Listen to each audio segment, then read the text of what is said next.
যেদিন আমি কালিয়নাগকে দমন করেছিলাম সেদিন কত শত রমণী, কত শত নবব্রজবালা দেখলাম স্থির বিজয়ী।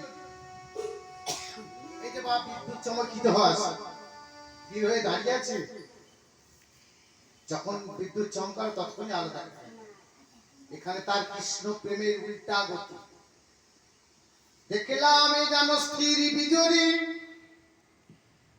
জানি সকাল স্থির বিজয়ীকে মালা দেখলাম, যেন বিজয়ীর মালা হয়ে দাঁড়ায় আছে।